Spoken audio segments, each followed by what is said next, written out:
नमस्कार, मैं doctor Vikram Singh physics जोश चैनल पे आपका बहुत बहुत स्वागत करता हूँ। आज हम ग्राफिकल स्टडी का सेकंड पार्ट का वीडियो बनाने जा रहे हैं। उसमें हम क्या कर रहे हैं कि जो इक्वेशंस ऑफ मोशंस हैं तीनों, उनको हम ग्राफ के द्वारा ड्राइव करके देखते हैं कि भाई ग्राफिकल स्टडी से देखते हैं कि उनसे ये वो तीनों मोशंस, इक्वेशंस ऑफ मोशंस कैसे आती है। इस टॉपिक को स्टार्ट करने से पहले मैं थोड़ा सा आपको पिछले वीडियो का रिवाइज कराना चाहूँगा। वो कुछ इस तरह से था, उसमें कुछ वीडियो में रह गया था, लास्ट के अंदर वीडियो पॉज हो गया था, तो एक 2 या 3 मिनट का थोड़ा सा रिवाइज कराऊंगा मैं आपको। वो ये है कि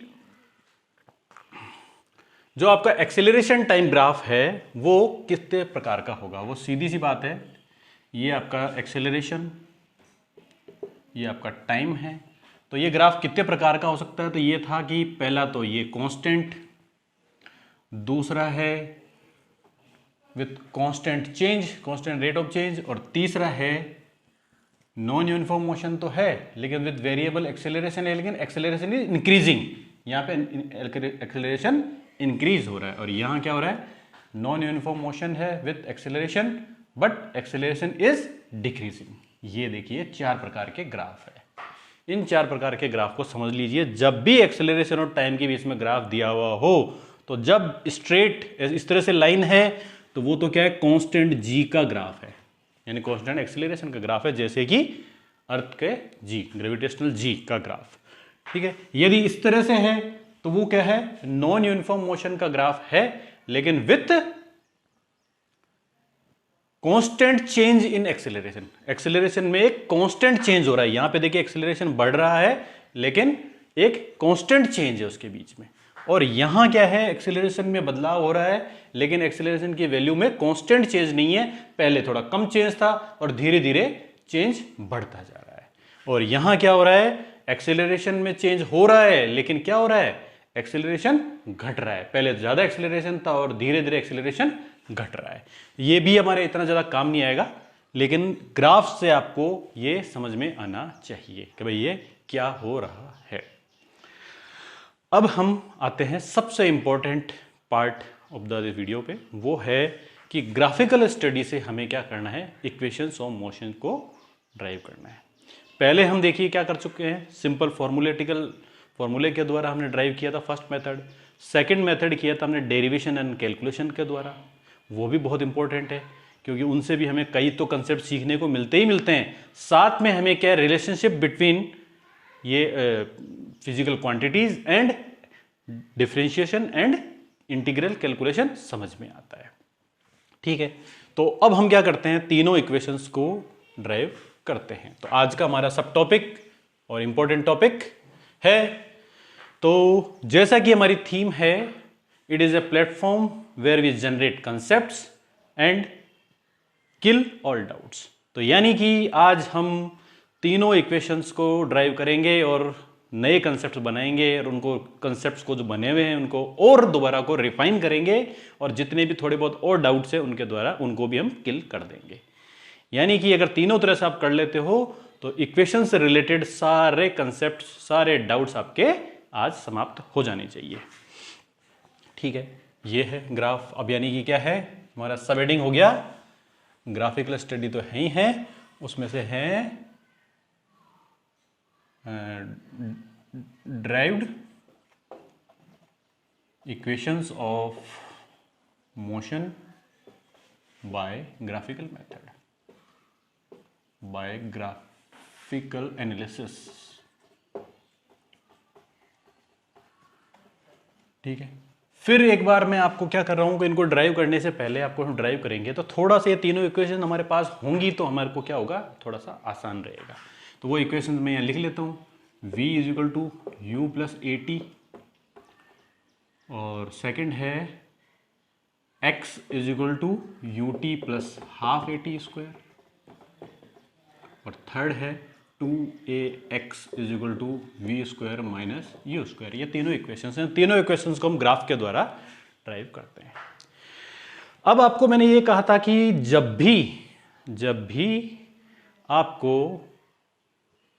ग्राफ को इवेल्युएट करना है तो आपको 2 ही काम करने हैं, हमेशा 2 काम करने हैं। कि उस ग्राफ का हमेशा स्लोप निकालिए और सेकंड एरिया अंडर ग्राफ निकालिए। लेकिन देखिए स्लोप और वो निकालेंगे, एरिया निकालेंगे, तो जो क्वांटिटीज हमारे काम की है यानी जिनको हम पढ़ रहे हैं या जिन रिलेशनशिप को हम स्टडी कर रहे हैं उन्हीं रिलेशन के ही काम के एरिया और स्लोप से हमें मतलब है। जैसे एरिया ऑफ एक्सेलरेशन ग्राफ क्या है, एक्सेलरेशन टाइम जो ग्राफ है उसके अंदर स्लोप ऑफ द ए है ना, वो हमारे अभी सिलेबस में नहीं है, हम उसके बारे में पढ़ ही नहीं रहे हैं। यहां तक कि अभी तो हम वैसे भी यूनिफॉर्म मोशन ही पढ़ रहे हैं, एक्सेलरेशन भी नहीं है, आया ही है अभी तक। तो एक्सेलरेशन के अंदर रेट ऑफ चेंज की स्टडी हम नहीं करेंगे, ये हायर लेवल की है, तो वहां हमें मतलब नहीं है हमें। ठीक वैसे ही जैसे क्या पोजीशन और टाइम ग्राफ है तो उसके अंदर हमें एरिया, पोजीशन इनटू टाइम जो एक फिजिकल क्वांटिटी उसमें कोई लेना देना नहीं, तो वहां एरिया का कोई मतलब नहीं है, तो ये ध्यान रखिएगा। अब जो सबसे इंपॉर्टेंट है ग्राफ जो अब तक हमने पढ़े हैं उसमें से हैं, वो मैं यहाँ ड्रॉ कर देता हूँ। तो वो है आपका velocity time graph with initial velocity, velocity time graph with initial velocity. तो इसी के पास इनिशियल वेलोसिटी है, मान लीजिए ये कुछ भी इनिशियल वेलोसिटी है, ठीक, ये है आपकी, ये तो यहाँ पे दिखा रहा है टाइम और यहाँ पे क्या है वेलोसिटी, ठीक है। और ये आपका पॉइंट हो गया u और ये आपका कोई पॉइंट है मान लीजिए t टाइम पे, t टाइम पर क्या है यहाँ पे ये आ गई v, इसके बाद v u t, ठीक है। कोई यहाँ पे वेलोसिटी v है यहाँ पे इस t टाइम पे और ये u है और ये ग्राफ है, ओके। और ये ग्राफ कैसा है, स्ट्रेट है, ध्यान से देखिए आप, स्ट्रेट है यानी कि इसका स्लोप क्या है, कांस्टेंट है। स्लोप कांस्टेंट है इसका मतलब क्या है, ये एक्सेलरेशन कांस्टेंट है। अब हमने ये बताइए कि यही ग्राफ क्यों चूज किया, अब तक इतने ग्राफ पढ़े थे उसमें से यही ग्राफ क्यों चूज किया तो ऐसा है कि उसके लिए मैं थोड़ा सा लिबरेटी लूंगा। उसकी वजह यह है कि हमें क्या है, ऐसा ग्राफ चाहिए था जिसमें क्या हो, जिसमें v हो, इसमें v है, जिसमें u हो, इसमें u है, जिसमें t हो, उसमें t है, ठीक है, और जिसमें क्या हो तो ऐसा ग्राफ इसलिए लेंगे जिसमें x भी हमें एरिया अंडर ग्राफ से मिल जाए, इस वजह से हमने इसी ग्राफ को चूज किया है। अब हम क्या करेंगे, इन तीनों को फाइंड आउट करेंगे। तो जैसा कि मैंने आपको बताया था कि जब भी हम किसी ग्राफिकल ग्राफ को स्टडी करते हैं तब हम क्या करते हैं कि उनको ग्राफ की स्टडी करते हुए जब भी हम करते हैं तो उनका स्लोप और एरिया अंडर ग्राफ कैलकुलेट करते हैं। तो सबसे पहले हम यहीं से शुरुआत कर देते हैं कि इसका स्लोप क्या है, स्लोप यानी tan थीटा, ठीक है, और स्लोप क्या होता है dx बाई डी टी। इस ग्राफ की सेंस में बात करेंगे तो वो भी dx बाई डी टी ही होगा वो। तो अब ध्यान से देखिए आप, ये है आपका थीटा, तो tan theta is equals to क्या हो गया,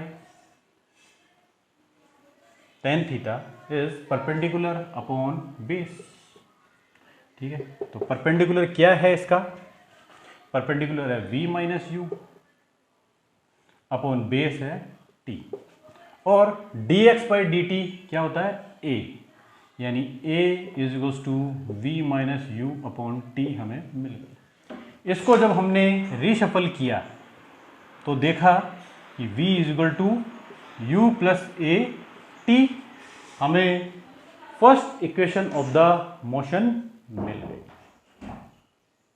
हमने क्या किया था, जो सबसे इंटरेस्टिंग ग्राफ था उस ग्राफ का जब हमने स्लोप का फाइंड आउट किया तो स्लोप जो निकला उसकी सहायता से हमने रीशफल करके फर्स्ट इक्वेशन ऑफ मोशन प्राप्त कर ली है। ये है ग्राफ की इंपॉर्टेंस। अब हम क्या करते हैं, सेकंड, जब भी ग्राफ की स्टडी करनी होती है तो सेकंड पार्ट क्या होता है ग्राफ का, वो होता है एरिया अंडर ग्राफ। तो अब हम क्या करते हैं, एरिया अंडर ग्राफ कैलकुलेट करते हैं। तो देखिए वो क्या हो गया, area under graph, area under graph up to t, up to t यानी टाइम पीरियड टी तक ही एरिया अंडर ग्राफ कैलकुलेट करना है। अब area under graph up to t, तो वो क्या होगा, क्योंकि ये वेलोसिटी और टाइम के बीच का ग्राफ है, तो वेलोसिटी और टाइम क्या होती है, एक दूसरे के साथ उनका प्रोडक्ट जो होता है, जो मल्टीप्लिकेशन होता है वो क्या होता है, रिजल्टेंट होता है डिस्प्लेसमेंट। इसका मतलब एरिया अंडर ग्राफ होगा डिस्प्लेसमेंट। तो area under graph up to t is displacement, displacement up to t होगा। ठीक है, जो रिलेशनशिप के अंदर हम क्या ग्राफ और उनका वो बना रहे थे, उसके अंदर एरिया अंडर ग्राफ इसलिए नहीं होगा क्योंकि एक्स और टी डिस्प्लेसमेंट और टाइम के बीच में जो मल्टीप्लिकेशन से कोई नई फिजिकल काम की फिजिकल टर्म निकलती ही नहीं है, इसलिए वहां वो काम करें। पर यहां ये जो फैक्टर है, जो पॉइंट है एरिया अंडर ग्राफ, बहुत काम का है। तो देखिए कैसे काम का है, देखते हैं हम।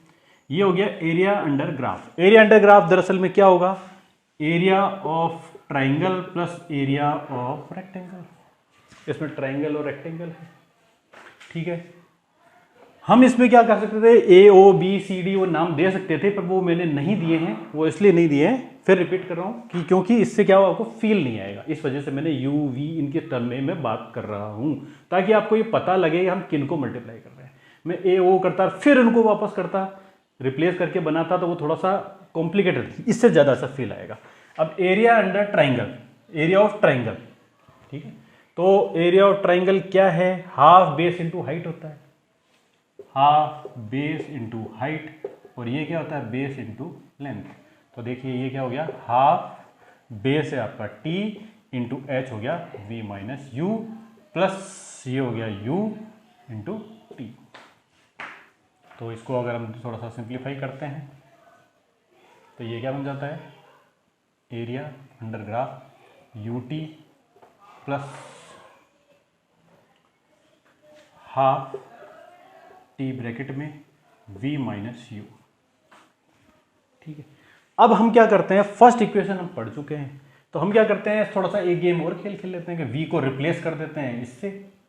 तो क्या बन जाएगी ये, U T plus half T multiplied u plus A T minus you, you से u कट गया, तो ये क्या बन गई, देखिए आप, एरिया, एरिया यानी x, x area under graph is displacement, वो x है, तो एरिया इज इक्वल टू क्या हो गया, U T plus half T into A T यानी ए टी स्क्वायर। ये देखिए आप, second equations of motion drive हो गई एरिया अंडर ग्राफ से, एरिया अंडर ग्राफ से second equation of the motion graph. अब क्या है कि हमारे जो साइंटिस्ट हैं उन लोगों को क्या है कि नॉलेज की इतनी ज़्यादा ग्रीडीनेस है कि वो रुकते ही नहीं, वो एक एक्सपेरिमेंटेशंस करते ही रहते हैं। तो उन्होंने क्या किया कि अपने एक्सपेरिमेंट्स को यहां वो रुके नहीं, और उन्होंने क्या कर दिया, भाई ठीक है, हमने क्या किया था कि स्लोप ऑफ द ग्राफ निकाल लिया और ये एरिया अंडर ग्राफ निकाल लिया, तो हम ऐसा करते हैं कि इनको मल्टीप्लाई करके देखते देखिए क्या होता है, दोनों जो हमने निकाले इन दोनों को मल्टीप्लाई करते हैं। तो मल्टीप्लाई किया तो इन्होंने क्या किया, वो होगा क्या होगा, a इंटू एक्स, यही है स्लोप ऑफ, तो ये है और x है एरिया अंडर ग्राफ, इन दोनों को मल्टीप्लाई किया तो वो क्या हो गया, a इज इक्वल टू क्या था, v minus you upon T था, स्लोप ऑफ द ग्राफ तो यही था। इसको मल्टीप्लाई किया किससे, U T plus half a t square से मल्टीप्लाई कर दिया। देखते हैं क्या चीज क्या होता है, ये दरअसल में क्रॉस डॉट है, आपस में मल्टीप्लाई हो रहा है। तो हमने इनको मल्टीप्लाई किया, तो देखते हैं क्या होता है। फिर क्या है कि ए हमें क्या है, स्लोप है, इस स्लोप को फिर रिप्लेस कर देते हैं, तो ये क्या हो गया, स्लोप को हम फिर रिप्लेस करते हैं, तो v minus you upon T multiplied ये U T plus half v minus you upon T into T square. ठीक है, इस टी स्क्वायर से ये टी स्क्वायर, टी से टी स्क्वायर कट गया। ठीक है, ध्यान से देखिएगा, ये यहाँ भी वो है, थोड़ा सा है ना। तो इसका क्या बना, v minus you upon T, और इसमें क्या है, t कॉमन है दोनों में और हाफ कॉमन ले लिया हमने, तो क्या बन गया, हाफ t मैंने बाहर ले लिया, हाफ t मैंने बाहर ले लिया, तो ये क्या बन गया, u प्लस वी बन गया, सॉरी ऐसे मानते हैं 2u plus we minus you, ये बन गया। इस टी से क्या कर दिया, इस टी को वो कर दिया, 2u से u कट गया, तो ये क्या बन गया, u प्लस वी बन गया। तो ये क्या बन गया, v minus u into v plus u बन गया, और नीचे हाफ ये ऐसे है ही। तो ये क्या होता है, a plus b into a minus b, वो हम जानते ही हैं, बहुत हमारा फेमस और फेवरेट फॉर्मूला है, v square minus u square है। और हाफ को, जो हाफ है उस 2 को उसको उधर ले गया, तो ये क्या बन गया 2ax।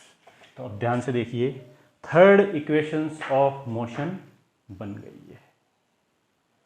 खेलते खेलते यानी एक्सपेरिमेंट करते करते विथ केयर हमने क्या किया, या हमारे साइंटिस्ट ने क्या किया, third equations of motion graph के द्वारा ड्राइव कर ली। और इस तरह से आप ध्यान से देखिए, आप एक खास ग्राफ, एक ऐसा ग्राफ जिसके अंदर ये सब फिजिकल क्वांटिटीज थी, उनकी सहायता से हमने तीनों all three equations of motion drive कर ली है। ठीक है, ये है beauty of graph, beauty of physics, कैसे आपस में तीनों चीजें एक दूसरे से रिलेटेड है।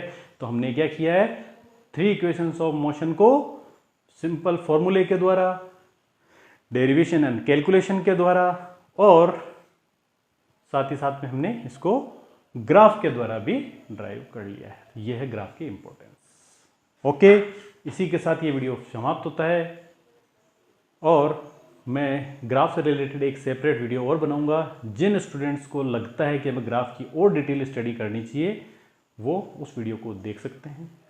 और इसके लिए आपको इस वीडियो को प्लीज़ शेयर कीजिए, लाइक कीजिए और सब्सक्राइब कीजिए, ताकि जब भी मैं कोई नए वीडियो या एरिया से या ग्राफ से रिलेटेड वीडियो डालूं तो उनके नोटिफिकेशंस आपको टाइम पे मिल जाए।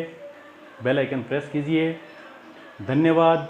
जय हिंद, जय भारत।